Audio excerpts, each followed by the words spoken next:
Bismillahir Rahmanir Rahim. Nahmaduhu wa nasalli ala Rasulil Kareem. So I'm going to finish the book. We just want to run through again. Let's get the book again. Picture of all the main parts into your mind again. So you have Duroosul Balagah. Not only Duroosul Balagah, any book on Balagah, or most of the modern standard books have these different sections. Correct? You have the Muqaddimah, which consists of what?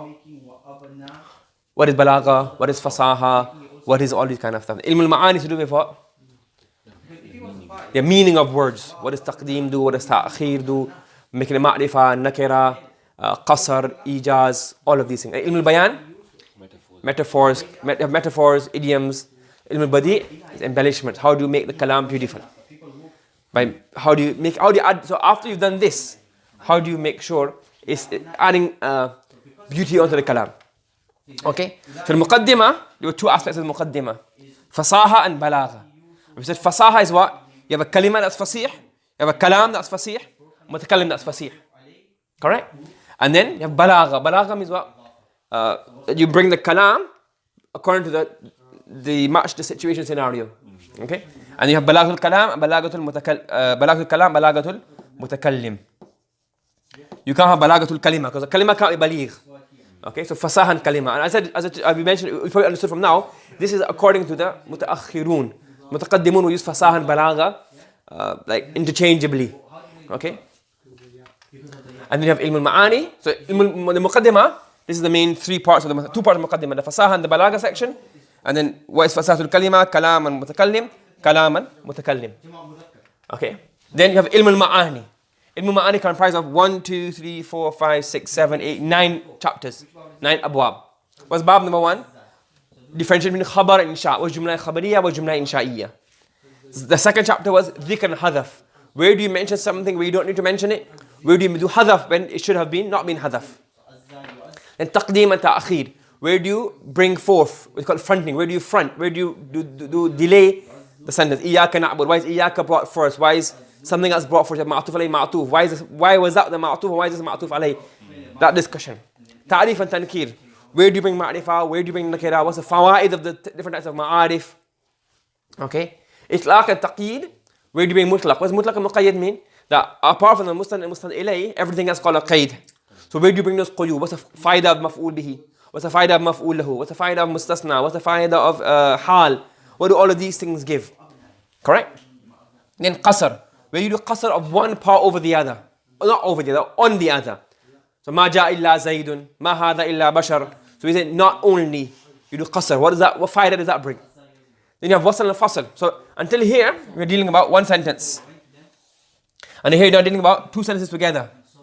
Where do you bring a waw between them? Where will you not bring the waw in between them? So even though wasl and fasl is mainly about the waw. We don't really discuss the other, fa, thumma. Even though they have fawaid and balagha, but you don't mention it, you not really discuss here. Ijaz and itnab, with the whole kalam or the whole sentence. Ijaz, brief, succinct, short. And then itnab, verbose. Verbose? Verbosity, there's verbosity in it. Meaning what? It's long. Lots of speech, less meaning. And you have musawat, where there's none of the two. Okay?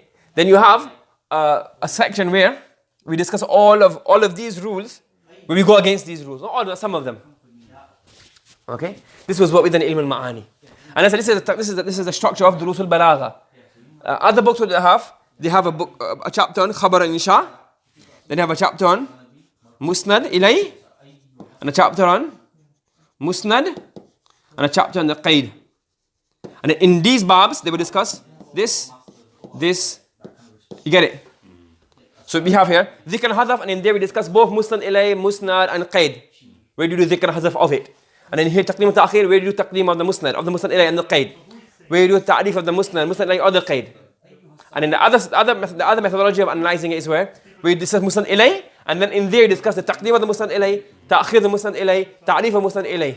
Then you have a bab on the musnad. Where's dhikr of musnad? Where's hazaf musnad? Where's the taqdeem of musnad? Where's the ta'khir of the musnad? Where's ta'rif of musnad, etc., etc. You have the quyud. Where do you bring them? Where do you mention it? Where do you remove it? So these chapters here can be mentioned differently. Okay? And the qasr, wasl, these are all the same in the other ones. Some babs don't have this. They mention these spread out over different places. And ilm al-bayan, there were three main things. Tashbih, majaz and kinaya.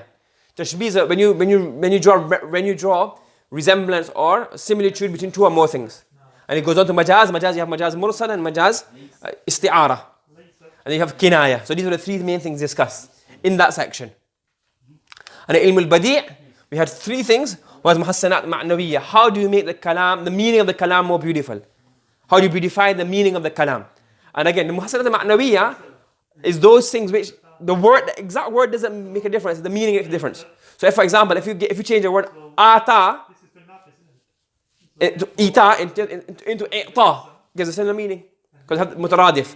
And muhassanat al-lafziyya is where the exact word, the pronunciation, where it ends and where the letters, all of these. Muhassanat al-lafziyya. And then you're discussing that jinas, tashabul atraf, repetition of a word, misbah fiha misbah, misbah fi zujaja, things like this. And in the khatima fi salikat al-kalam, the khatima not only salikat al-kalam, but in quoting somebody else's speech. How can it, some ways it's good, some ways it's bad. If you say, well, this is my poem, I wrote this. That's obviously a bad thing.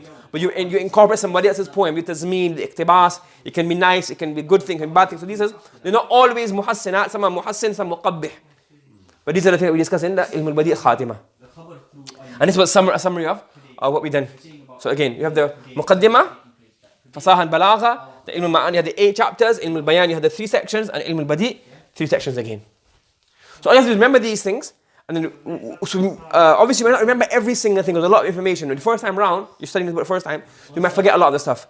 But as long as you have a mind map of where everything is, so you know, okay, yeah, there's taqdeem, talk about taqdeem in here, so you can refer back to it. And as you go over it, study it again, maybe sometimes study it again on your own, you watch the videos again, or you analyze it in the Quran, you can find your way around. So make sure you have this mind map, you have this map in your mind, so it will help you navigate. So you know where to find it. That's one also very key thing. Sometimes you may forget things, but if you know where they are, you can find it. Okay? Any questions? Yeah. Okay, subhanallah bihamdi, subhanakallahumma wa bihamdika, nashhadu an la ilaha illa anta wa nastaghfiruka wa natubu ilayk.